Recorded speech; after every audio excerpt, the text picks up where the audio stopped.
Okay, so I got ahead of myself a little bit. We talked about reserve account. Um, we talked about funds putting away each month. And then what happens if there's no money to replace something major? Quick story. There was a development in Williamsville, and for many, many years, the realtors were always say, well, it's a great spot to buy because the association fee is so low. I think at the time maybe the average was somewhere around 200 a month, and this place was like 70, $80 a month, and it was a big selling point. It's got a really low association. It's cheap to live there. It's inexpensive is a much better word for realtors to use. But in terms of what happened there was all of a sudden everything came due: roofing, um, siding, driveway, so many things. So what happens then? Well, there's a thing called special assessments. So in the case of that place, people were paying hundreds of dollars per month extra, 300, 400 a month for like 3 to 4 years to cover that.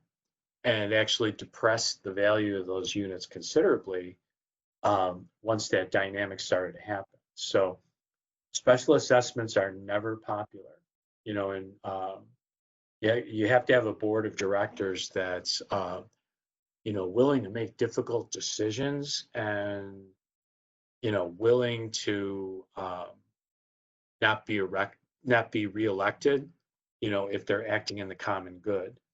And really, the better thing for an association to do is to increase the amount of the budget, by a small amount every year, so that you're at least um, keeping up with inflation.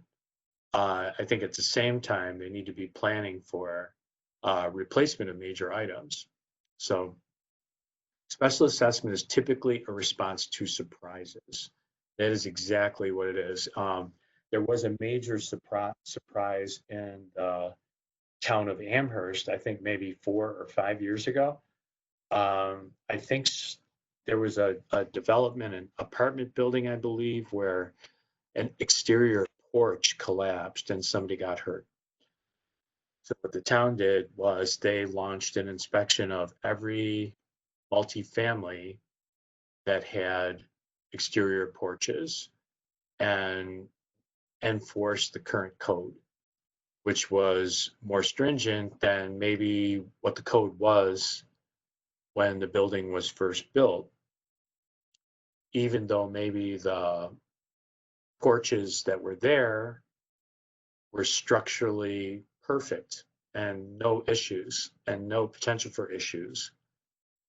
So what resulted was every place had to redo something, most of them. And a lot of the condos, HOAs that had exterior porches, people had special assessments for a few years as a result. And it was certainly not the fault of those running on the board.